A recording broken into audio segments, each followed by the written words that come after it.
Okay, first of all, thanks to Etta, because it's through Etta's leadership that I'm here, really. So I'm going to talk about primary care gambling service. And whilst I'm very, very pleased about the plan to open a number of gambling hubs across the country, unless you involve primary care, they will rapidly silt up.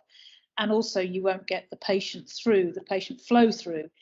And don't make the errors that were made in substance misuse many moons ago, which is where I come from, which is an addiction background, but from drugs really. And just like Etta, even though I did psychiatry training and addiction training, I learned nothing about gambling, to be absolutely honest, till recently. So I'm going to talk really briefly about my service, primary care gambling service, which is new, and it attempts to bridge the gap between the specialist services such as Etta's and the primary care and voluntary sector at the other end. And it aims to encourage patients and people, carers, significant others to come into treatment. It also aims to empower GPs and the other members of the primary healthcare team, including the new breed of clinicians that we've got, physician associates, pharmacists, social prescribers, all the sorts of different panoply of people in primary care, to make them and to understand and empower them to recognise that gambling can be a gambling disorder, because I think many people still out there think it's something that you play on the internet and it isn't an illness, and if it is, it's nothing you can do about it. So I run a multidisciplinary team. It's a GP-led primary healthcare team that has psychiatrists, nurses, therapists, managers within a single setting, a single budget, where, as I said, we sit between the voluntary sector and the specialist sector. Now, despite the pandemic, in the last 12 months, we've had nearly 100 patients presenting to us and a small number of affected others. And they come predominantly at the moment from the gambling helpline, from GamCare, but we're also getting them now directly from GPs. We're getting them from something called e-consult, which is a digital consultation, which is available to about 22 million people have access to it. And we've put a question on there. You consult with your GP, you can say consult about acne, but we've put a question on there under the smoking and alcohol, do you also have problems with gambling? I haven't quite phrased it like that, but you'll understand.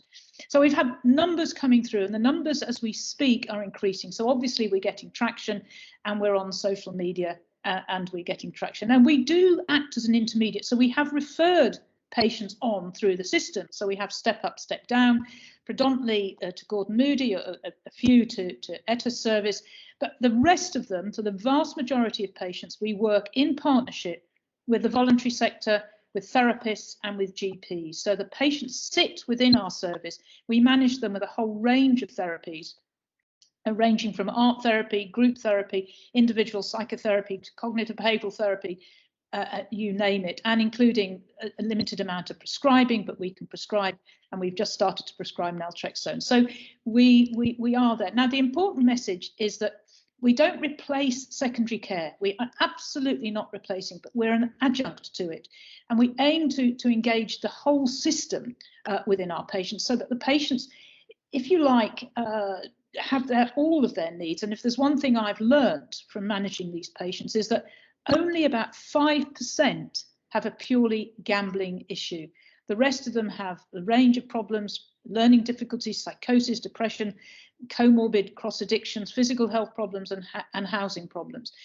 And as a generalist service, which is what we are, we have the skills to be able to manage these patients, because we do understand very intimately the other services that are available, either alone or linking in with, as I said, primary, secondary care, primary voluntary sector. Now, every patient that comes through has a personalised care plan, which might involve them having a number of therapies, or we provide, as I said, a personalised. So the plan that we have depends on their health, social needs, and other needs. And we assertively follow patients up. So we don't assume a do not attend means they don't attend. We do our best to engage them and be music to Etta's ears. We do have we use the PGSI, we use Core 10 and a new questionnaire called Cyclops, which is actually a patient reported outcome measure, which is actually a lot better. So if the patient outcome wants to be, well, I want to have enough money to buy a christening present for my daughter who's having a baby, that is the outcome that we measure on, rather than the artificial outcomes that we have if they're not patient reported. And we have an active tracker where we record from the start of the patient presenting to us right through to the end of treatment, a whole range of factors such as demographics, occupation, ethnicity, comorbid issues, questionnaires, previous suicide, and others. And importantly, we monitor at start of treatment, 3 months, 6 months, and end of treatment our outcomes. So we are an outcome-based service, and we're very, very, very pleased that we have excellent outcomes. And also I'd like to just add, finally, the last few things, it's not just, I'm sitting here in the Royal College of General Practitioners, and I'm actually the president, not the chair, but that doesn't matter. And for the first time ever, the Royal College of GPs has a gambling lead, who happens to be me. But we've developed a competency framework. So Emma Ryan and Sharon Fernandez, who I know are on this call, have worked with me on developing this. And this competency framework will directly lead to the MRCGP, which is a membership of the Royal College of General Practitioners exam, be in their curriculum. So even though the students and the trainees might not be examined on gambling, the very fact that it's in the curriculum will mean that they have to revise it. So it's not just about increasing the numbers going through treatment. It's about engaging the rest of the system that makes it feel as if it's their responsibility to be engaged as well. I'm not asking my profession to manage gambling disorder. What I'm just asking them to do is to recognise when somebody has a gambling disorder or when somebody is at risk of gambling disorder, and to appropriately direct them into the right service. So my vision, building on Etta's vision, is that with these gambling hubs, that you actually think very carefully about making sure that they are multidisciplinary, that they do not involve primary care, because if you do, then I think you're going to miss a trick. And if the prevalence of gambling is as high as we think it is, you will rapidly silt up, and they will go nowhere. When HIV started and patients with HIV infection were only managed in specialist clinics, we learnt our lesson, because these patients still needed their medication, still had other comorbid conditions, still needed sick notes, and you cannot rely, well, maybe you can, but you'd have to that would take significant funding. So really, that's what I'd like to just end on by saying. Wonderful work that Etta's done, wonderful work that the National Gambling Service has done. I feel that we're the new kid on the block as the intermediate service that's acting as a bridge between the voluntary sector, primary care, and the specialist sector. We're easily accessible. We have virtually no exclusion criteria, and we're able to deal with the multiple problems that our patients present. And I really, really enjoy these group of patients. They are an extraordinary group of patients that personally I find very sad that people can spend so much money and time on their addiction, but actually when they make a recovery, when they have a recovery, it's an amazing achievement to witness. And they're some of the most extraordinary patients that I've managed ever in my professional life. So thank you very much. Thank you, Claire. Fantastic summary there, and also, the plea that you're making at the end there. The systematic approach, but also the need for a connective sort of tissue, really, of what primary care can provide, I think is really important. Would you have a couple of minutes just for me to throw a couple of questions or some further reflections? Of course, and also James, I think there's a few in the chat box. Oh, great, yes. So, I mean, there's one about encouraging. Look at those, Claire. Would you just want to trail your bits on that are on the screen as well? Say it again. Do you want to trail your links on the screen in regards to the work that you're doing with colleagues with Doctors in Distress? Well, I'd love to. I didn't realise that slide was coming up, but well, that's a nice plug. So Doctors in Distress is a charity for all health professionals to prevent suicide, and we've got a conference coming up in 2 weeks' time. Anybody would be welcome to come. We're actually, to be absolutely honest, not talking about gambling at the conference, but I'm sure that you'll be most welcome to come. But thank you very much. Thanks, Claire. No, that's great. And it looks a fantastic conference as well, and also is virtual as well as in person. So that's great. There are subsidised places. So if anybody really can't afford it, just ask, just shout out. Sure. So, yeah, an interesting point from Joe. Martin, I can also see your question there, and perhaps if Matt or others might want to just comment on, you know, a little bit of a holding statement on Martin's point. But on Joe's point, and I think this talks a lot to, you know, to Claire's general sort of ideas here, whether we should be encouraging all GP practices to play a role in relation to gambling harm so that patients can be held locally. And as you rightly mentioned, Claire, near the end there, you know your service users, you know your population.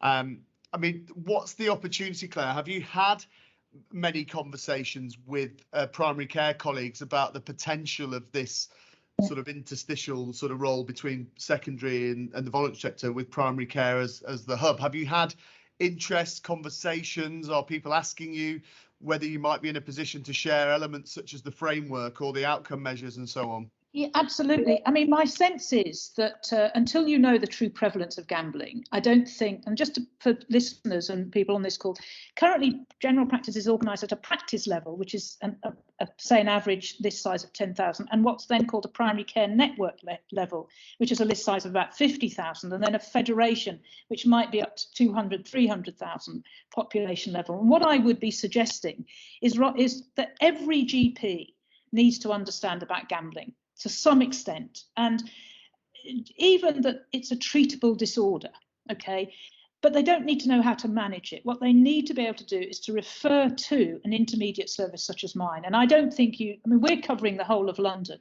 so I think you probably only need one per region at the moment, unless you find that you have the prevalence escalates post-pandemic, and of course linked to the specialist service, because we cannot exist without a specialist service.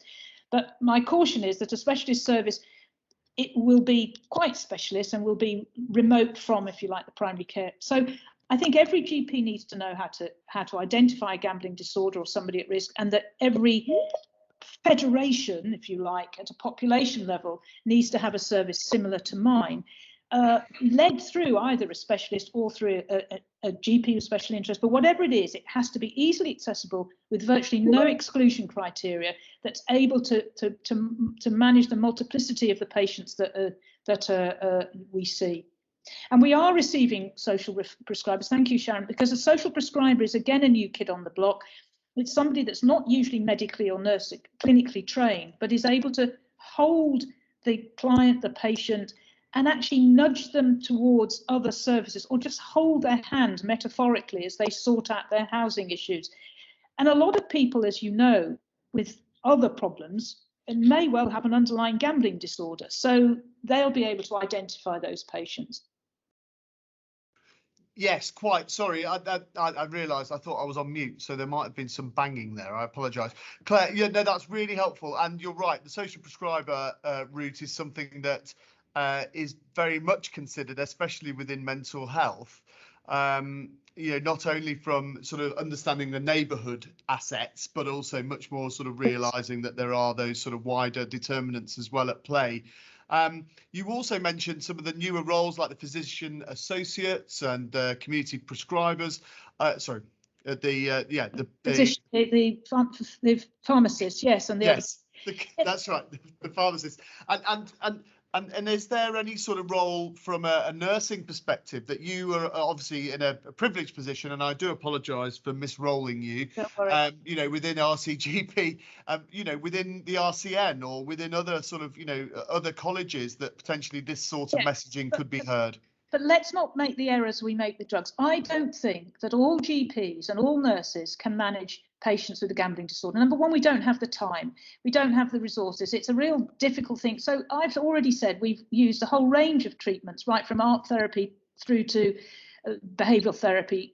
You couldn't expect your average GP to be able to understand that complexity. The future has to be intermediate services that sit between primary and specialist. It has to be that I know I can pick up the phone to Etta and her service. Your average GP won't. And also, I don't suppose she'll want the phone for 4,000 GPs to ring her up, but she might want for one or two to ring her up to ask her advice. So I think that's the future. But the other beauty that we've got about being primary care is we understand the system. So we've got it onto the electronic medical record system, the EMIS system, and there are others. It's been hard work. But it means that there'll be pop-ups. So, for example, if you present and your code is of having domestic violence, then that will pop up, have you thought of gambling?